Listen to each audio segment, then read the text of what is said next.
Yeah.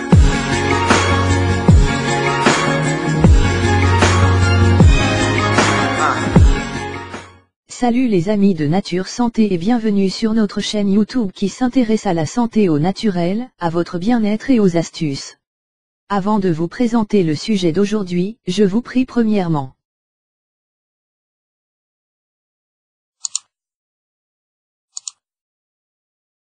Cela afin de recevoir des notifications chaque fois que nous posterons une nouvelle vidéo en ligne.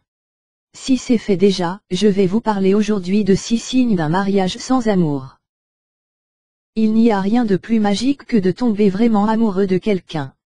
Mais au fur et à mesure que la relation évolue, cette connexion commence à prendre de l'ampleur et vous réalisez qu'aimer demande beaucoup de communication, d'engagement et de travail acharné.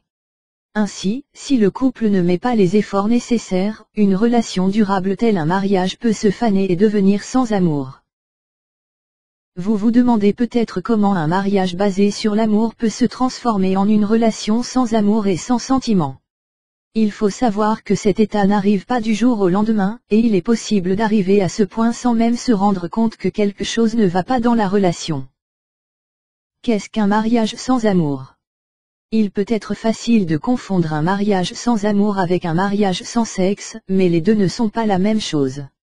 Selon la psychologue clinicienne agréée Ramani Durvasula, si vous avez des relations sexuelles moins de 9 fois par an, vous êtes dans un mariage sans sexe, mais si cela suffit pour vous et votre partenaire et que vous êtes heureux, vous n'avez vraiment rien à craindre.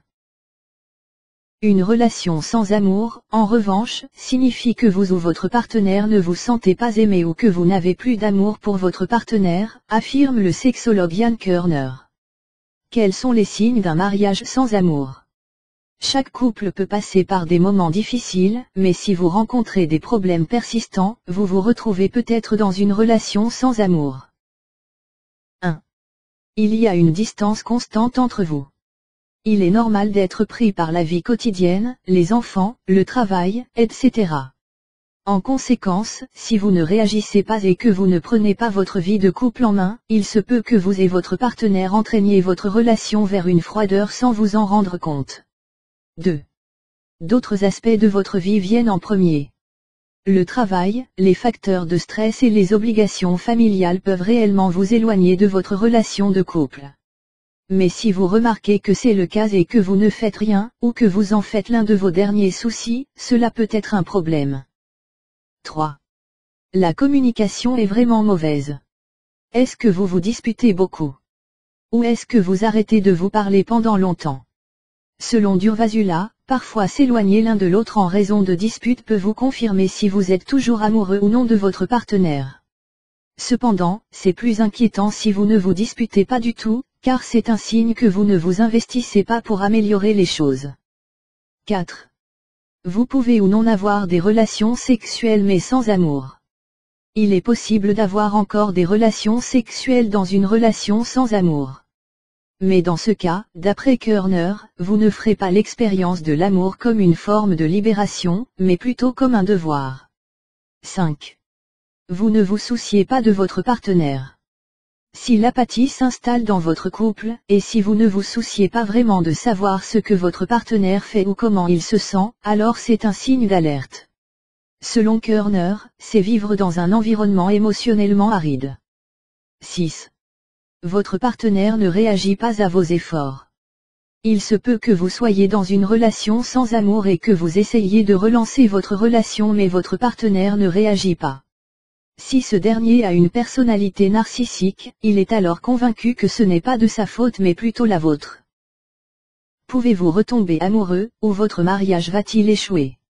Il est possible de retrouver une relation saine et heureuse, mais cela demande du travail en considérant les options suivantes.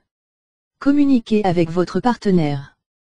Selon la psychologue Ramani Durvasula, vous devez discuter avec votre partenaire de ce qui a amené votre relation à cet état. Cela pourrait mettre la lumière sur les solutions possibles. Il faut également garder à l'esprit que cette conversation peut être douloureuse. Prendre une pause l'un de l'autre peut être nécessaire. Cela ne signifie pas des semaines de congé ou un déménagement. Il suffit que chacun de vous prenne une semaine pour soi, séparément, pour réfléchir profondément loin de la routine habituelle. Ainsi vous pourrez voir ce que cela donne par la suite. En fin de compte, vous pouvez envisager un divorce.